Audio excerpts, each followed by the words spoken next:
We're standing and he's trying to do this choking thing on me. It's pretty simple. Okay? In the movies it works, in real life it really doesn't. However, if he's on top of me here, and now he's choking me, now I got a bit of a problem.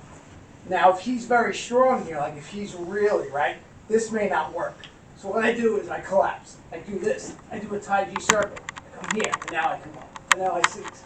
I take him off. And then right in. I kick him with the Calandra big toe, which he doesn't like.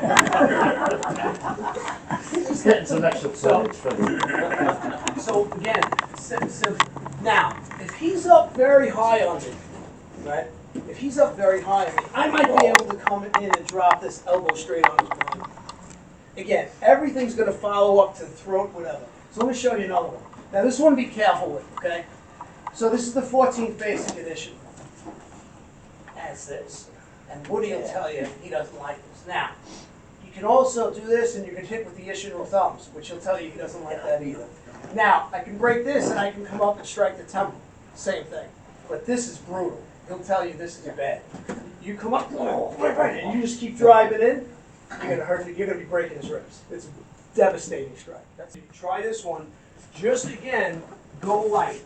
Just to feel it a little bit so you see. And you can also hit with the thumb. But you gotta make the Isshin-Ryu fist. This one it won't hurt as much. The Isshin-Ryu fist, you drive in, you hit with this. And it's not good. Yeah. Okay. Again, you're on the floor. You're in a bad way. You can't stay down there. You can't stay down there, right? And forget about, you got to get up. So the floating ribs are the last rib, right?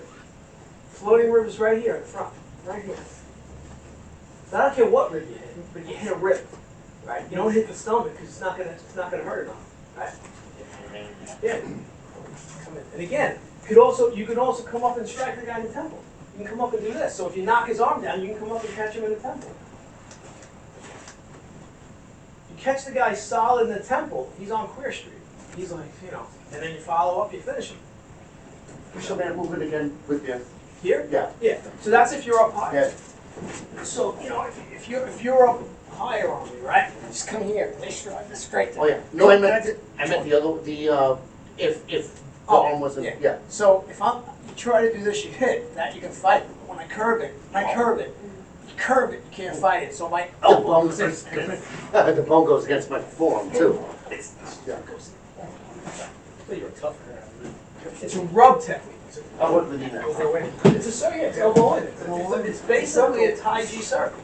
That's what it is. Pin my arm. Okay? So Woody's pinning my arms, right? So what I'm going to do is I'm going to position my one leg, whatever I'm going to do, right? And what I'm going to try to do is pull my arms out. And I'm going to, as I try to pull my arms, what's Woody going to do? He's gonna fight you. He's going to fight me. And then I'm going to shoot my arms here. And now it's a pencil point, and I'm going to roll him. And then I'm going to kick him with the Calandra big toe, drive in, and seize the throat, break his nose, whatever I'm going to do. Okay? Now, you may say to yourself, but would a guy really hold your hands down? So, it's always interesting, right? We always, in martial arts, we look at like martial arts things as counters. And we don't think about how people actually, what they do, and why they do it, right? So, like, as cops, a lot of guys grab our hands and grab our wrists. Why do they grab our wrists? Oh, really? Well, right. If they have my wrist, I can't handcuff them. That's their mindset, right? So this is something you see a lot, right? So, people say, well, why would a guy grab you? Why would he do this? Well, because again, psychologically, if I have his arms can't hurt me. So that's why they're wrapped up.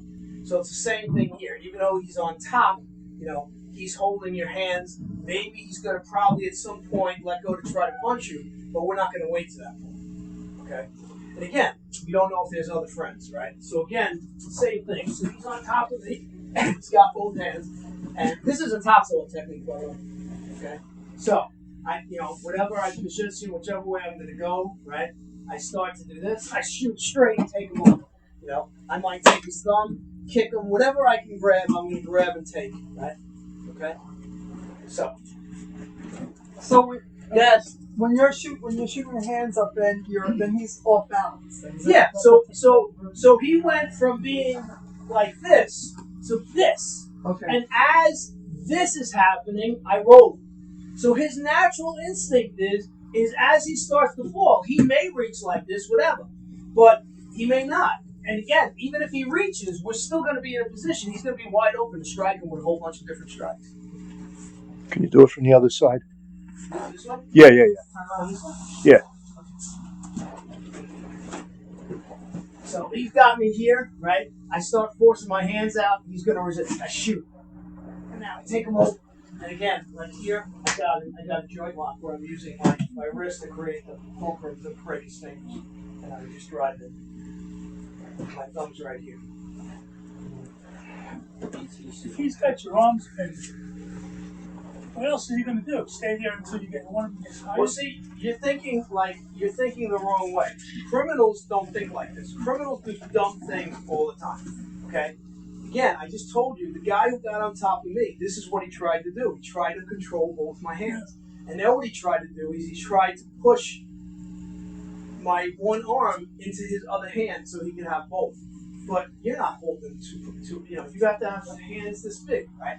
And I hit him in the throat. And that's another thing I'll mention. Okay. So when you're striking to the throat, this is good. It's in between. You go in here. Nobody likes this. Okay, right here. Okay? If you're here, straight on, crush the trachea. If you're seizing, this is here, and you go up. So you squeeze up.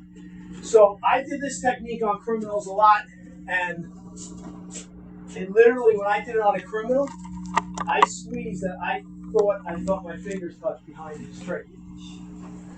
And I had guys bigger than you with both their hands try to pull my hand off, and when they feel that trachea start to come with it, they stop. So you squeeze. This strike, I can tell you now, I've had guys take swings at me. I ducked underneath, hit him with two fingers right here, drop. They go down. So again, you'll see people on YouTube take punches to the throat. No, they're not really taking punches to the throat. If I punch you to the throat, you're going to the hospital at the minimum. If I hit you with a fingertip strike, now, if there's anybody in the room that's thinking, but Sensei, if my fingers aren't conditioned, okay, I don't condition my fingers. You can hit somebody with a spear hand in the throat. You're not going to hurt your fingers. You're not going to hurt your fingers. You can hit them with a single finger in the eyeball. You're not going to hurt your fingers.